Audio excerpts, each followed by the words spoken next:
видео үзүүлж байна. Зүгийг хайрлах ёстой маш чухал шалтгаанууд.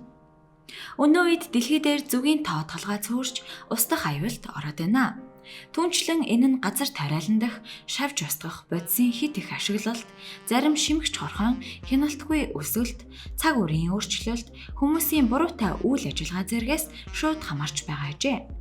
Үүнээс гадна Эрдэмтэд хэрвээ уг үзэгдлийг цаашид үргэлжилсээр байвал хүн төрөлхтнийг мөхөлд хүргэнэ гэж үзсэн байна. Ингээд бидний амьдралд зүгийн ач тус болон тэдний устгахаас хэрхэн сэргийлж болохыг та бүхэнд танилцуулъя. 1. Зүгийн дэлхийн нийт тоос хүртээлтийн 3/1-т оролцдог. Зүгийн дэлхий дээрх хүнсний ногооны тоосчлалтанд нэн чухал үүргийг гүйцэтгэдэг бөгөөд бидний өдөр тутамдаа идэж хэрэглэж буй хоол хүнсний 3/1 нь тоос хүртээлтээс хамааралтай байдаг. Түүнчлэн тоос хүртээгч шавьжгүйгээр альва ургамлууд ургаж чаддгүй билээ. Харин зүгийн хамгийн гол тоос хүртээгч шавьж бөгөөд үүнд бусад төрлийн шавьж, шувуу, сарсан багвахай зэргийн оролцоо маш бага байдгаас тухайлбал авокадо, шар буурцаг, гүнжид, өргөст хэмэх цитрус жимс, тоор, киви, энтоор, нэрс, hirээний нүд, брокколи, цаахар майлц, болов, амтад гуа гэх мэт олон жимс хүнсний ногоонуудад зөвхөн зүгийг л тоос хүртээж тэднийг амьдруулдаг ажээ. 2. Бусад төрлийн үр тарианд ч тоос хүртээдэг.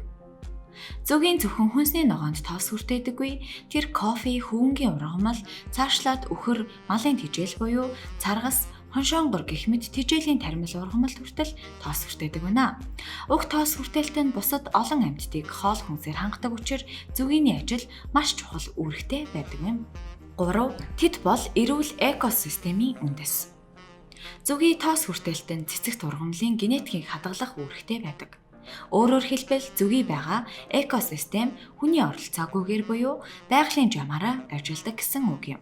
Тиймээс зүгийн цэцэг жимсгэн хүнсний ногооны ургалтанд нөлөөлдгөөс гадна ургамлын төрөлцөглийн оршин тогтнолд чухал үүргийг гүйцэтгэдэг билээ. 4. Зүгийн эдийн засагт их хувь нэмэр оруулдаг. Их Британий зүгийн үржүүлгийн нийгэмлэгийн тооцоогоор зөвхөн Англи улсад гэхэд зүгийн аж ахуйнууд жил бүр $185 сая татварыг төлдөг. Энэ нь хоол хүнсэнд ашиглагддаг олон төрлийн цэцэгт ургамлын ургац зүгийн тоос хүртээлтээс хамааралтай байдаг холбоотой. Харин зарим ургац зүгийнээс шууд тоос хүртээдэггүйч биологийн тархалт явагддаг орчинд шууд бусаар ашиг тусаа өгсөөр байдаг юм а. Түүнчлэн Мексикт гэхэд зүгийн тоос хүртээлтийн ашиг тус $2 тэрбум илүүтэйгээр үнэлэгддэг юм. 5. Тэд бол цэнхэр гараг дээр хамгийн ажилсаг амьд биетүүд. Ажилчин зүгийнүүд хатуу дэглэмтэй ажилдгаас гадна бүлэг тус бүр нь өөр өөрийн гэсэн үүрэгтэй байдаг. Цэвэрлэгч зүгий Үүрээ цэвэрлэх үүрэгтэй, балны зүгий дэд зэргийн бал үйлдвэрлэнэ. Зүгийн үүр бүтээгчид зүгийн үрийг барихад шаардлагатай сархингийг бүтээдэг. Тижээлийн зүгий тэд хоол хүнс цуглуулж үүрэндээ авчирч хадгалдаг. Харуулын зүгий тэд үүрээ бусад овгийн эсвэл морин зүгийнөөс хамгаалдаг. Агааржуулагч зүгий балны шүүсийг хатаахын тулд агаарын урсгалыг бий болгодог. Испани Экоколмена төрийн бас байгууллагын мэдээлэлснээр барууны балны зүгий 15-аас 80 мянган гишүүний колонийг үүсгэдэг. Тэрхүү колонийн дотроо нарийн зохион байгуулалттайгаар сайтар боловсруулсан үйлдвэрийн системийн дагуу ажилладаг байна. 6. Тэд дэлхийг илүү үзэсгэлэнтэй болгодог. Тоосонцор байхгүй бол бүх цэцгээс устгах ба зүгийн эдийн ажилд цэцгсийн өнгө бүтэц өндөр нэг бүртэн чухал нөлөө үзүүлдэг. Тэгэхээр тариалангийн талбай цэцэрлэгт хүрээлэн эсвэл зүгээр л хөдөөний үзэсгэлэнт газрууд нь эдгээр шавжийн шаргуу аяллаа үр дүнд бий болдог гэсэн юм. Мөн тоосонцор хүрсэн цэцгэл бусад шавж шуудын анхаарлыг татхуйц үзэсгэлэнтэй эрүүл аюулгүй ургаж чаддаг байна. Бристопийн их сургуулийн судлаачдын үзэж байгаагаар өхөр зүгийн цэцгийн цахилгааны орчныг мэдэрч янз бүрийн хэлбэртэй цэцгсийн ургадаг талбарыг нь ялгаж тэр бүр дээр өөр өөр зүгийнүүд тоос хүртээсэн эсхийг таних чадвартай байдаг гинэ. 7. Тэд шавжийн нэн чухал төрөл зүйл билээ. Earthwatch хүрээлэнгээс зүгийг дэлхийн хамгийн чухал шавжийн төрөл зүйл гэж зарлжээ. Доктор Жорж Макгавин дэлхий дээрх сая ургамал амьтдын 4/1 нь зүгийнээс хамаардаг гэсэн санааг дэвшүүлж, тэдэнгүүгээр дэлхийн нэг л хэвийн өнгөгүй бүдгэр байх байсан гэж хэлж байжээ.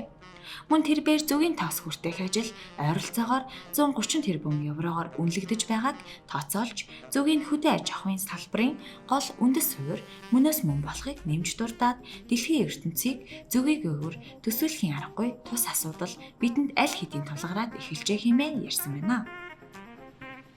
8. Тэд зөвхөн зөвгийн бал үйлдвэрлэдэггүй. Зөвгийн бал бол хамгийн цэвэр байгалийн гаралтай бүтээгдэхүүн юм. Үүнээс гадна зөвгийн цэцгийн тоос булаанаас гаргаж авдаг спиртлэг ундаа, зөвгийн желли, дэд зэргийн вазелин зэргийгч үйлдвэрлэдэг. Мөн тэд эдгээр бүтээгдэхүүнийг гарган авахдаа маш их хөдөлмөр, цаг хугацааг зарцуулдаг билээ. Тэднийг устгаж өгье болохоос хэрхэн сэргийлэх вэ? Мексикийн доктортой ойржуулалтын иргэний зөвлөлөөс дэлхийн нийтэд тулгарч буй уг гамшигт үзэгдлийн эсрэг дараах хэд хэдэн энгийн урьдчилан сэргийлэх арга хэмжээг санал болгожээ.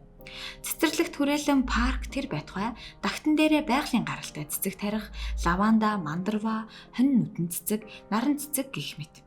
Хортон шавж устгах химийн бодисоос татгалзаж байгалийн гаралтай бүтээгдэхүүнүүдийг ашиглах зөвгийн үрийг бүү устгаарай.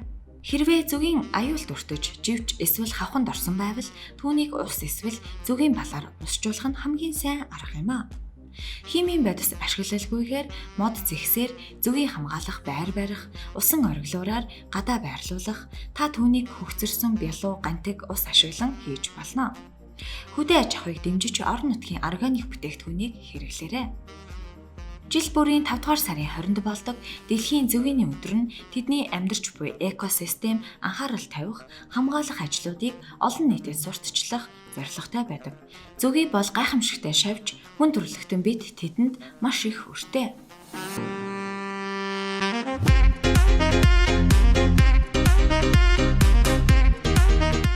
Танд энэ бичлэг таалагдсан бол лайк дарж, манай саг видео чаналыг subscribe хийж, шинэ бичлэгүүдийг цаг алдалгүй хүлээн аваарай.